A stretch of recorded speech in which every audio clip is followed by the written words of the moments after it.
All right, let's go to get started. If we recall to Tuesday, I believe, right, I don't fully recall if pretty much a major intraday high here would necessarily be the invalidation of a bearish bias, or it would be the TP of a potential bullish bias. Just because I know, right, that we had already talked about how we, from a swing perspective, we have already, right, continued and made a new high. But the issue is I don't want to necessarily get too caught up with unsubstantial new high. I don't want to get too caught up with that. Why? I would only support that if we were, let's say here, if we were to hit replay mode there. The only way that I would personally now consider this an unsubstantial new high would only be because of the supporting facts, that being, right, the liquidity grab, high momentum, right, slower momentum on the way up, even though it is technically a little fast, and the after effect of, you know, getting the unsubstantial new high, getting that bearish reaction, and getting a strong bullish reaction is the fact that we have now, right, technically, right, a type of flag range here. However, I do want to more so favor, right, the previous low. Why do I say that? Right, we have our mitigation in play, right, then we technically had unwillingness, then we had unwillingness again, but after that, let me see if I can delete brushes here. Right, after we had the double unwillingness, right, we can't necessarily judge a direction, but from an internal standpoint, right, we do see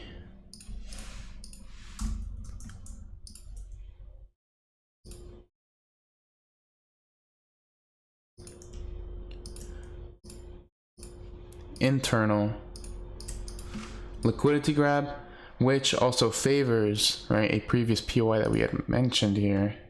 Yeah, I believe it was H3.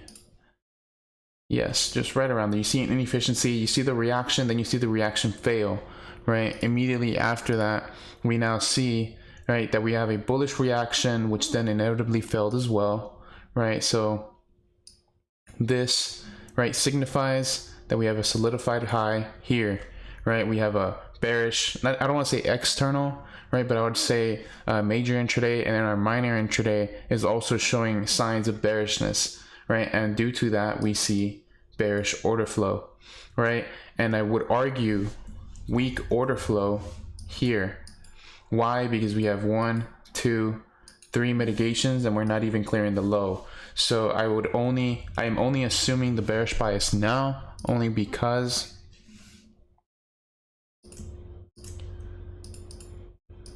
right, we've seen the shift here, the change of character there, and we can even zoom into that, right? You can see the change of character here, right? You even see a potential structural disruption here, which led to the break. But what I'm now referring to is that we will probably continue a bit lower, and I would easily anticipate this, only because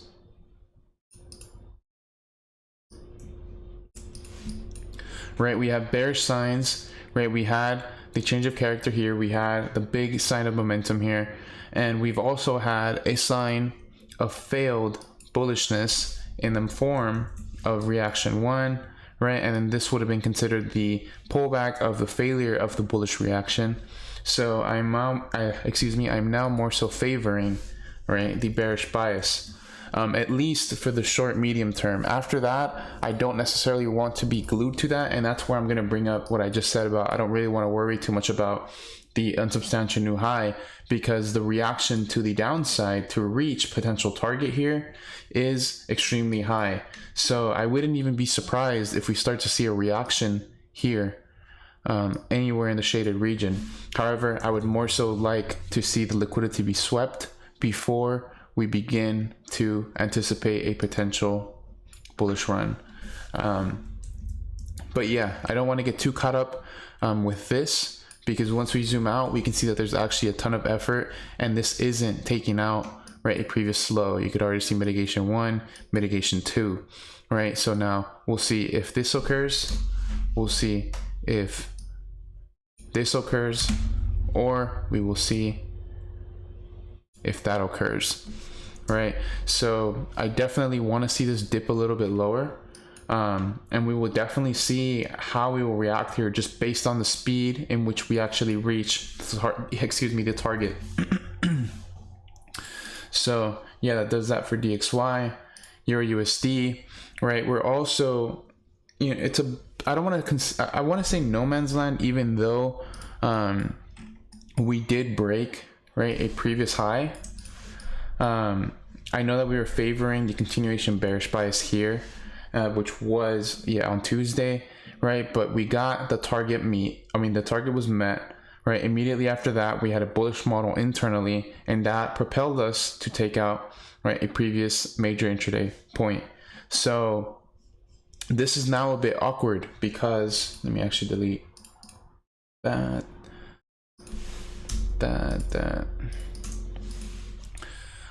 This is a bit awkward. Why? Because technically, right, from an overall generalized standpoint, right, we are still favoring, right, the potential continuation to meet, right, a previous target. And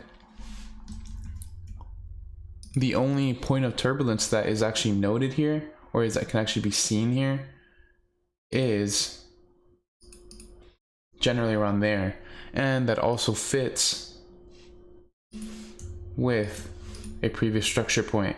So I'm still favoring that that bearish bias in the long run. But excuse me, if we start to analyze this, I'm actually go to M30.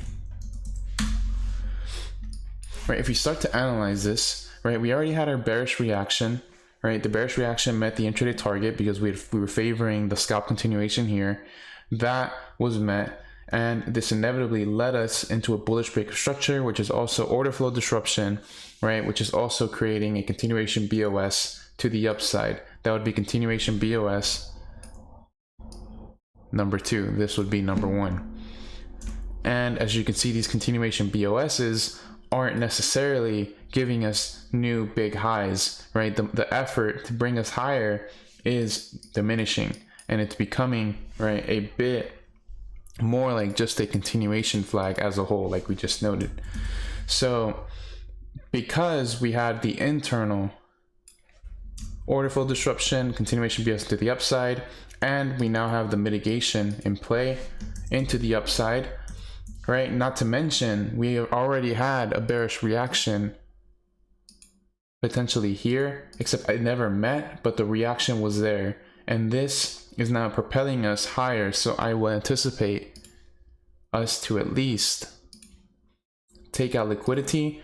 And if we get a bearish transition within our region of interest, then we can anticipate, you know, previous low, more importantly, previous low, right? And that would only happen if we pretty much get our bearish transition here, which is then supported by low momentum into the upside, right? And it would also be taking out previous liquidity, which is fuel to bring us or propel us, right, into bearish targets.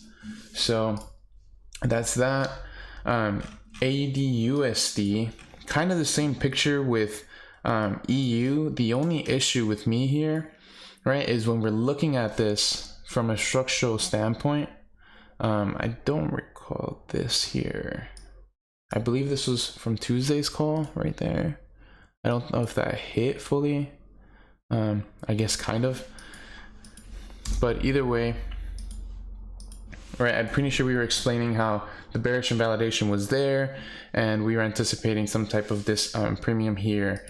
But I don't really want to focus too much on that. I want to focus more on what has occurred, right, internally after that has occurred. So let me actually mark this out. Right, a bearish target has been met based on the previous invalidation that we noted on Tuesday. That continued, but we now also have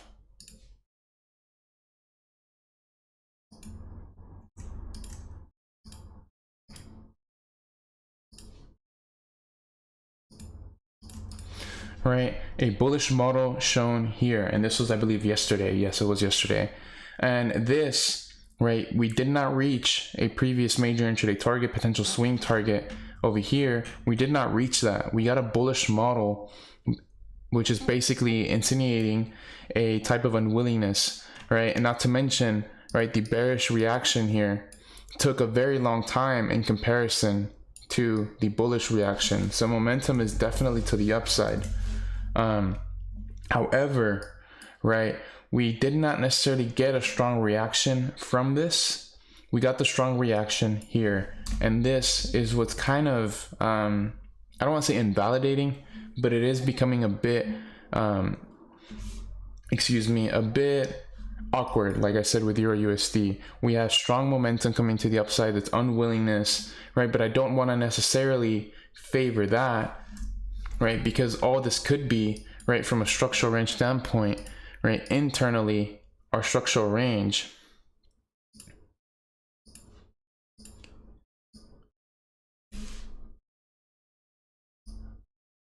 is here, right? High, low, high, low, high, unwillingness, continuation BOS solidifies the range. So we have now cleared liquidity, right? And if we are to get any type of bearish reaction, give or take here, then a bearish transition would favor more to the downside. But it is a bit awkward. Why? Because we did not create the new structural range, and that would make this a lot less from a probability standpoint, right? Just because of the sign of unwillingness, bullish model, right? And based on the reaction, if it's slow, then that would favor a bullish bias, right? But I wouldn't be too concerned. I am still favoring us to at least meet our target here, right? And all we're doing right now is building liquidity. You could even say, I'm not really channeling, I'm not going to do that. But yeah, the structural range internally is formed. We know that this is the pullback, right, of our high, or you could even say high here, right, into low retracement. And we're technically still within our continuation into the downside, and that continuation would only be invalidated here. I'm sorry, wrong one. Would only be invalidated there. Why? Because as I said, right, if we're looking at our swing, we are still bearish. Our major intraday here, high into low into retracement, which would be here, continuation. I would only invalidate the structural range once this red line is taken, and that would technically almost invalidate, you know, it's a lot of more stuff up here, that we are at least seeing a deeper retracement. But if we are to see the deeper retracement, like I said, the unwillingness would make this less probable to continue lower. So yeah, it's a bit awkward, like I said, but yeah, study these. Whenever we don't create these structural ranges, study whether or not the probability of your zone of interest is actually meeting the next target, because from my experience, it can be a bit concerning when you see stuff like that. But yeah, that would probably conclude today's lecture. Do you guys have any questions? Let's see.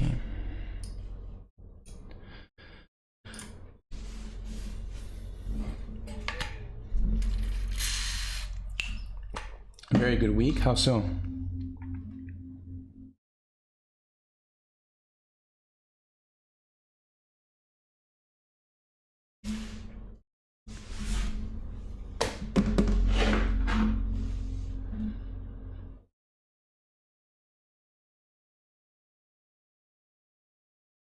Awesome.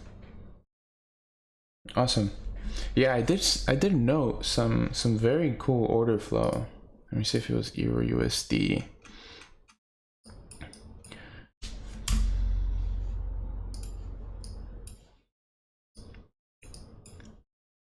order flow here, order flow here. I know some of y'all got this trade right here, which is actually a very, very good scenario here where you judged the unsubstantial new high based on liquidity grab, and that gave you the strong reaction, right? But then this is occurring now. So I know some people caught the sell here, so that's actually pretty good. And if I recall, there actually was a good entry there.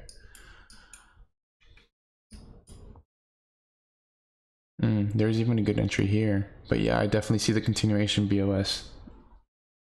Yeah, go for it.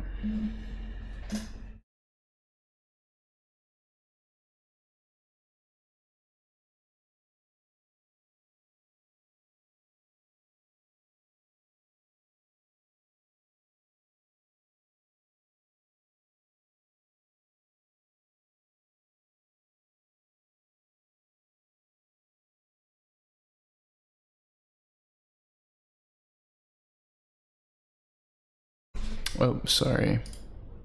Yeah, Sergio can, there you go. Gotta run catch the rest of recording later. Yeah, man, awesome. I hope you're doing well. It's good to have you back.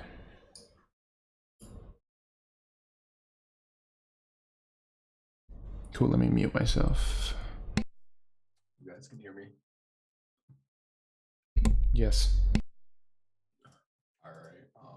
This is just a quick study on EU. So this is just top-down analysis. I'll just use a different chart. So overall, I know that we are bearish. I do have this leg right here as shown as my swing leg. We had the preliminary break. We came in a premium. We failed to create a new low. We left equal lows. And so when we failed to take this low here, we obviously broke structure here. So we have this leg here. And so if you can refer to my other chart, obviously we have the bullish leg, we have a mitigation, which you can see on the 30-minute, 15-minute time frame. This created a new leg. So when price was pulling back down, we obviously created this new high, which was unsubstantial. But what I'm aiming for more so is that turbulence point that you talked about on H8. I have it because this reaction here, like, yes, we could make a new low, but it wouldn't make too much sense for me why we wouldn't at least come up to this point of interest. So understanding that this whole entire scenario made sense for me, even though we're in this accumulation phase, I know that ultimately we more than likely do want to go back up to this turbulence point. So understanding that I had this as a POI when price came back down because it took this liquidity. This made a new high, it took liquidity as well. So when price came back down into that point of interest, instantly I hopped on lower time frames. And obviously we see on scalp, obviously this was a bearish leg, but this break of structure here, which would initiate solidifying this scalp leg, this was aligning with a higher time frame with the bias that I want for price to go higher. So when price broke this structure here,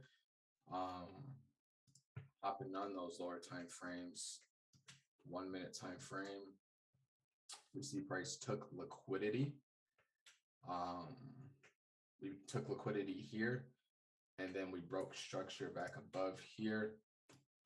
And then one entry that I did have was pretty much, let me see. So yeah, this was an entry, and this is based off of this POI. Pretty tight stop loss, but it was justified. And again, that was, I needed that break of structure. We came into a discount, we took liquidity, we swept this liquidity, we broke structure back again to the upside. We had a POI, so that was entry number one. By the time price came back down, I was already break even, already partialed, so I was cool with it. So then when I zoom out to the 5 minute time frame, obviously I look at this as one entire push, retracement, one entire push, and retracement. So even this entry right here, this wasn't going to take this high. When price did hit my break even, I had this POI marked out, which was the candle that took out the liquidity. So when price came back down into that POI, which I'll just go here, then it was pretty much basically, okay, let's see what kind of reaction that we want to get. So on the 1 minute time frame, I don't know why it's being so slow. 1 minute time frame, we already broke this right here, but that's nothing major. And so we instantly had another buy model, which I can resort to here.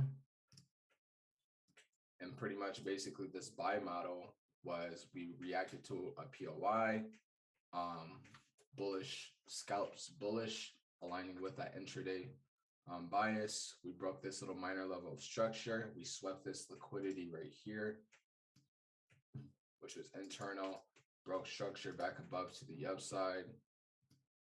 And then pretty much POI here, invalidation here. You could be very aggressive and use that wick, but I don't care for doing that. That was a 4 pip stop loss. And then that did play out. Let's see. Yeah, that did end up playing out. And so now we're looking at price action today for entries. One other that I did get was earlier. We are having this discussion inside of the chat, but pretty much basically I knew that, my bad, I'm trying to clean up these charts. I knew that this was the entire push here. And I knew that if I look at this on the 5 minute time frame, we had this wick right here. So we had liquidity. And so again, this is the overall push. And we had this price was sitting around here, I believe. People were calling shorts and we had liquidity here. So I assumed that price was going to tap back up into this POI, take liquidity, and then rocket back up to the upside, which it did do. And so honestly, I had an entry at this POI with stops above here or stops invalidation here.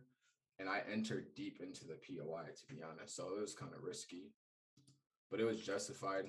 Everything just made sense. So this was another entry. And then if you wanted to wait for the reaction, I was in this trade and price didn't go up to mitigate this, give me unwillingness, and then broke structure back to the upside. So if you wanted to grab another entry, I'm sure you could have found one on the 32nd, I believe.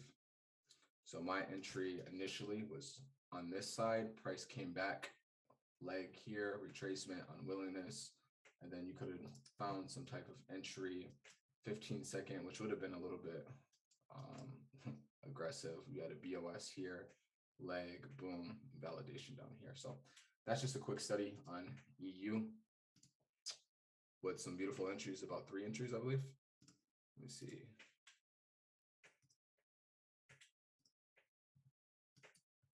Yeah, 1 entry, 2 entry, 3rd entry up here. And yeah, so those are my entries for the week, studies for the week. Awesome. So so basically bullish model in terms of a overall structure, technically it is a reversal, but it is justified by bullish model. That one's good. And the second one made more sense to me, and just in terms of continuation. But yeah, they're both really good.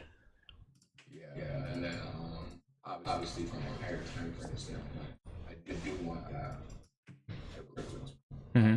Obviously, we could clear these highs, get a reaction here. If we don't get a reaction here, another POI took out liquidity. That doesn't work out, obviously, another. So we can clear internal, clear all this internal liquidity for this overall leg, and then propel lower, because obviously overall, if we look at this on a monthly time frame, kind of we've been talking about this all year, but equal lows on the monthly time frame should get snatched. And yeah, and I mean, the deeper we go, the more liquidity we're taking, and the bigger the move.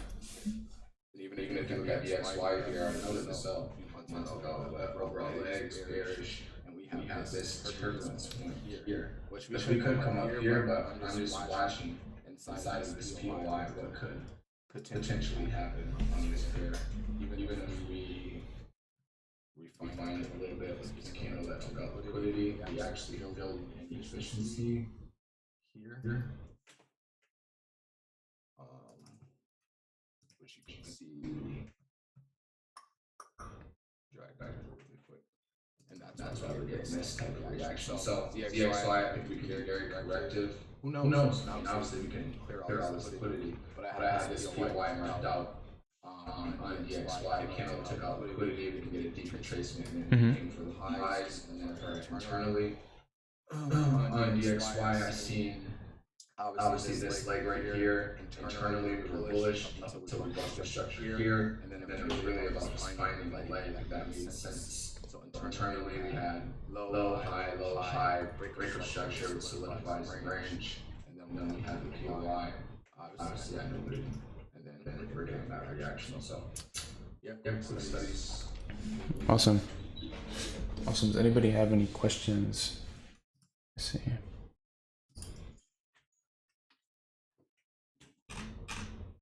Got some entries. Awesome. Yeah, does anybody else have anything they want to show?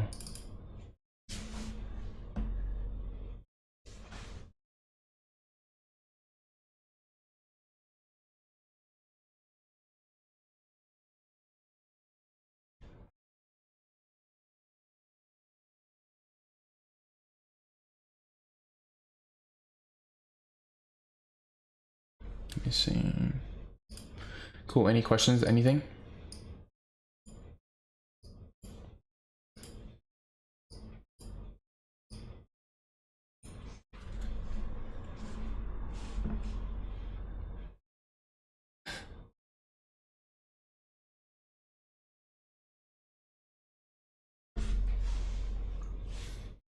Cool. Awesome.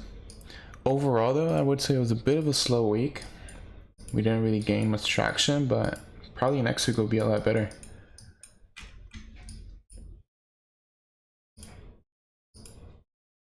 Yeah, weekly closure looking a little bullish. But yeah, hopefully we reach our certain POI. But yeah, if not, if you guys don't have any questions, we can go ahead and end the call right here.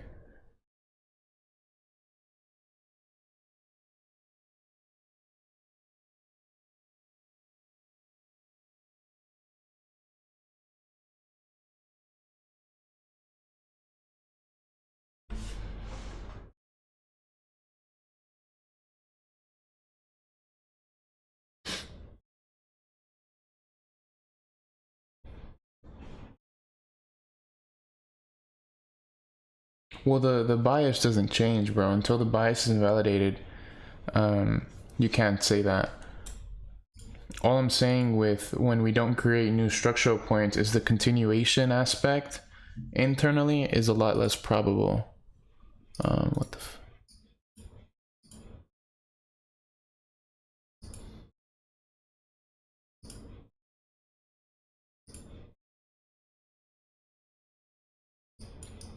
like, let me see if I could. I know I've shown you guys an example before.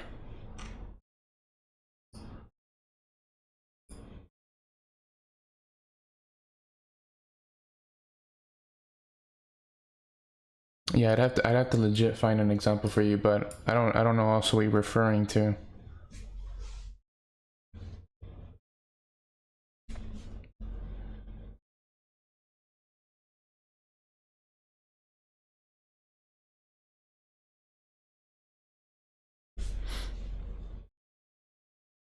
Yeah, but if you have nothing else to say with that, I could just end the call right here.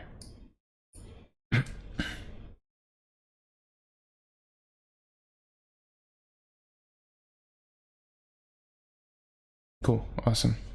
Yeah, I'll see you guys on Tuesday. You guys have a great weekend.